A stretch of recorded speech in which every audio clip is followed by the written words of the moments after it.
3 मई 2019 सुबह के 8:30 बजे थे। लोगों की नींद टूट रही थी। तभी चीख पुकार की आवाजों ने पूरे देश को हिलाकर रख दिया।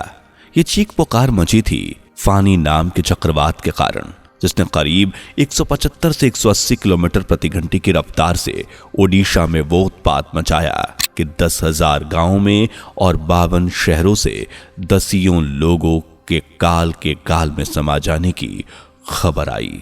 ये तो सिर्फ शुरुआत है, क्योंकि संत अच्युतानंदास जी कहते हैं, पृथ्वी होई बोझ हाड़ होली काको कुकर जे कोट बेकली, अर्थात संपूर्ण पृथ्वी पर अंधकार छा जाएगा, चारों ओर हाहाकार होगा। यह समय होगा कलयुगी स्वार्थी मानव जाति की सभ्यता के अंत का, जहां भगवान जगन्नाथ अपना अपमान करने वाले हर पापी प्राणी से उसके कर्मों का हिसाब लेंगे।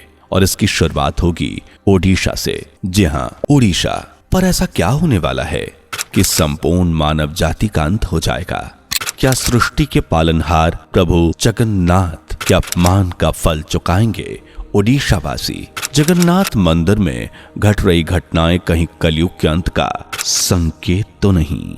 ओडिशा और भारत में क्या होने वाला है? कैसे कलयुगी मनुष्य ने किया प्रभु जगन्नाथ का अपमान? चलिए जानते हैं। दोस्तों, सनातन की वीडियो YouTube चैनल को आपके सपोर्ट की आवश्यकता है। हमें सब्सक्राइब किए बिना मत जाइएगा और वीडियो को लाइक भी जरूर कर दीजिएगा। ओडिशा भारत के पूर्व में बसा ये शहर आम शहर बिल्कुल नहीं, बल्कि ये वो पवित्र शहर है जिसे सृष्टि के पालनहार प्रभु जगन्नाथ ने स्वयं अपने निवास स्थान के रूप में चुना है। सतयुग, त्रेता युग, द्वापर युग और कलयुग, चारों युगों में प्रभु जगन्नाथ ओडिशा की पावन धरती पर रहते हैं, किंतु सिर्फ कलयुग में ही अवतरित होते हैं। कहते हैं कि वो साधु नहीं होता जिसने प्रभु जगन्नाथ के दर्शन न किए हों। गुरु नानक देव जी से लेकर छत्रपति शिवाजी महाराज, महाराणा प्रताप, यहां तक कि जीसस भी प्रभु जगन्नाथ को सर्वोपरि सबसे श्रेष्ठ मानते थे। लेकिन ओडिशा के कलयुगी निवासियों ने न सिर्फ प्रभु जगन्नाथ का अपमान किया है, बल्कि वो कई कुकर्मों को अंजाम दे रहे हैं, जिसका खामियाजा उन्हें जल्द ही भुगतना पड़ेगा, जिसके संकेत हमें इसी मंदिर से प्राप्त हो रहे हैं। भविष्यवाणियों में कहा गया है कि जगन्नाथ मंदिर का झंडा समुद्र में समा जाएगा, दोबारा झंडा स्थापित करने पर जलकर राख हो जाएगा, मंदिर परिसर पर गिद्ध बैठा नजर आएगा, प्रभु के वस्त्रों में भी आग लग जाएगी और आपको यकीन नहीं होगा। ये सभी घटनाएं 2023 से पहले ही घट चुकी हैं और इन सभी घटनाओं और ओडिशा के तबाह होने का साफ साफ वर्णन 500 वर्ष पूर्व पंच सखाओं में श्रेष्ठ संत अच्युतानंदास महाराज ने ताड़ के पत्ते पर कर दिया था। इन्हीं पत्ते पर लिखी भविष्यवाणियों से तैयार हुई भविष्यमलिका पुस्तक, जिसे हिंदुओं का आखिरी पवित्र ग्रंथ भी माना जाता है।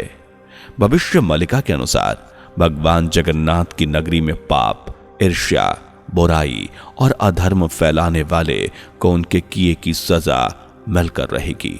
ओडिशा वासी दाने दाने के मोहताज हो जाएंगे। चारों ओर सूर्य की तपन से लोगों के बदन जलेंगे, पीने को पानी नहीं होगा और जब पानी का सैलाब उठेगा तो चारों ओर जल ही जल नजर आएगा, लेकिन पापी मनुष्य खत्म हो चुका होगा। मित्रों, ये तो हम सभी जानते हैं कि हिंदू धर्म के चारों धर्मों में एक जगन्नाथपुरी मंदिर सबसे पवित्र मंदिर है, जहां बलभद्र और सुभद्रा के साथ स्वयं प्रभु जगन्नाथ विराजमान हैं। सदियों से यह मंदिर धर्म और आस्था का ठिकाना रहा है, लेकिन वर्तमान समय में ऐसा नहीं है।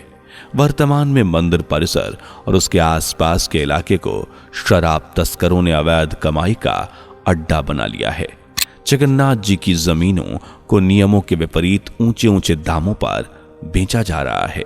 मंदिर परिसर में काम करने वाले कुछ सेवक खुद को भगवान से भी ऊपर मानते हैं। साधु आपस में लड़ते हैं।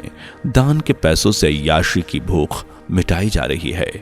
इतना ही नहीं, जगन्नाथ धाम का सबसे पवित्र यानी कि समुद्र भी कलयुगी मनुष्य ने नहीं छोड़ा।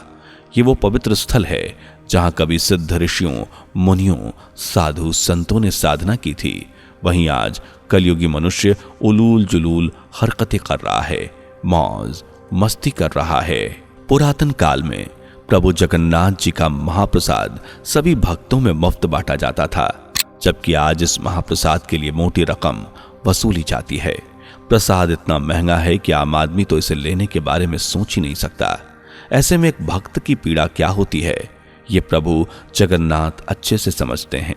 इसलिए सभी भक्तों को बराबरी में प्रसाद न मिलने पर सबसे ज्यादा परेशानी प्रभु जगन्नाथ को ही होती है। इन कृत्यों को लेकर कलयुगी मनुष्य प्रभु जगन्नाथ का अपमान कर रहा है। सबसे बड़ा अपमान तो प्रभु जगन्नाथ का 2015 में हुआ, जब भविष्य मलिका के अनुसार भगवान जगन्नाथ का अपमान होगा, मंदिर की परंपराओं में व्यवस्थाएं ठप होंगी। मित्रों, जगन्नाथ धाम में हर 12 वर्ष बाद नव कलेवर की रस्म होती है। इस दौरान मंदिर में पूजा अनुष्ठान के साथ साथ भगवान जगन्नाथ, सुभद्रा, बालभद्र और सुदर्शन की पुरानी मूर्तियों के स्थान पर नई मूर्तियां स्थापित की जाती हैं। साल 2015 में भी नव कलेवर की रस्म चल रही थी, तभी पुजारी आपस में भिड़ गए। ये रस्म उस दिन ना होकर पूरे 12 घंटे बाद यानी अगले दिन हुई। इस घटना को ओडिशा ही नहीं बल्कि समूचे भारत में भगवान जगन्नाथ का अपमान के रूप में देखा गया। पर वक्त आ गया है, अब कली रूपी मनुष्य को अपने किए का फल भुगतना होगा, अपने पापों का हिसाब देना होगा, जब एक महाप्रलय का शिकार होकर इस संसार से विदा लेनी होगी, जिसकी भविष्यवाणी संत गुरु अच्युतानंद दास जी ने 500 साल पहले ही कर दी है। गुरु अच्युतानंद दास जी ने लिखा है कि काल का ऐसा प्रहार होगा कि देखा नहीं होगा। तूफान, चक्रवात और जल प्रलय न सिर्फ संपूर्ण ओडिशा बल्कि संपूर्ण पृथ्वी को घेर लेगी। चारों ओर त्राहिमाम त्राहिमाम होगा।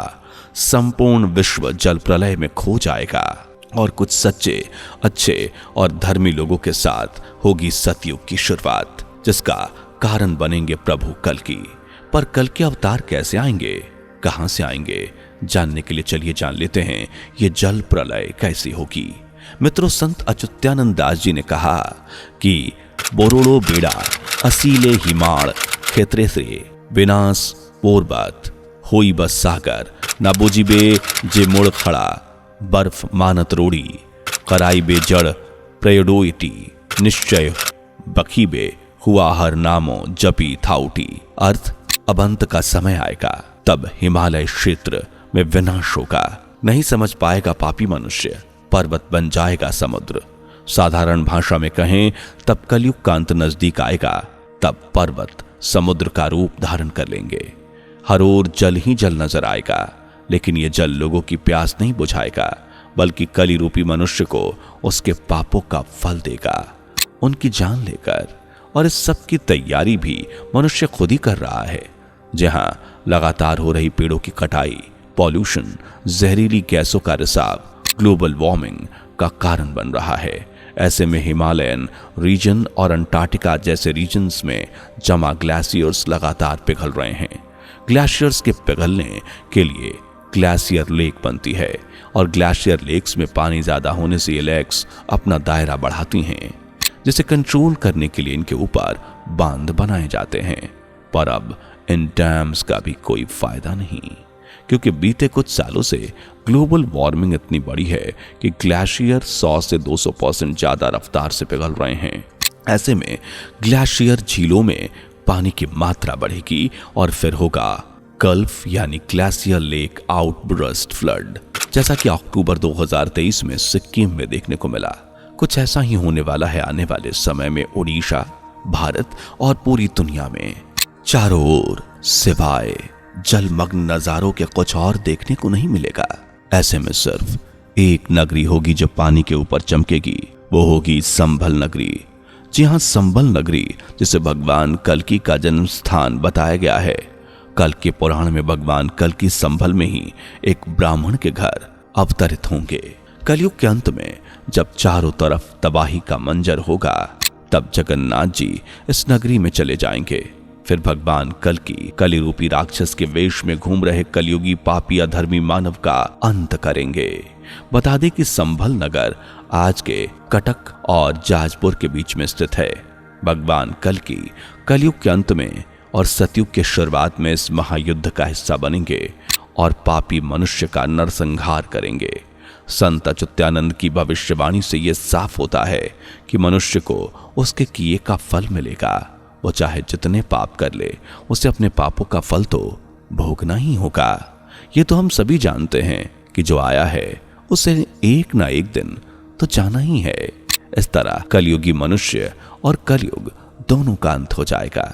फिर होगी एक नई सुबह, सतयुग की सुबह, जहां न पाप होगा, ना बुराई, ना अधर्मी होंगे, ना दुष्ट। धर्म पर कोई शक नहीं करेगा, भगवान को कोई अपमानित नहीं करेगा। इस युग तक पहुंचने के लिए संत अच्युतानंद दास महाराज कहते हैं कि एकमात्र रास्ता है ईश्वर की भक्ति। तो मित्रों, सोच क्यों रहे हो? आज ही पाप, द्वेष, अधर्म का मार्ग छोड़कर सत्कर्म में लग जाइए, ताकि जगन्नाथ प्रभु का आशीर्वाद आपको मिले और आपदाओं से स्वयं कल्कि अवतार आपकी सुरक्षा करें। वीडियो पसंद आई हो तो लाइक, साथ ही ऐसे ही नॉलेजेबल वीडियोस पाने के लिए चैनल को सब्सक्राइब करने के बाद बेल आइकन को प्रेस करना ना भूलें। मिलते हैं अगली वीडियो में, तब तक अपना ध्यान रखिए। दोस्तों, आपकी स्क्रीन पर 2 और वीडियोस दिख रही हैं, जिसे देखने के लिए स्क्रीन पर क्लिक करें। दोनों देखिएगा, बहुत अच्छी वीडियो बनी है।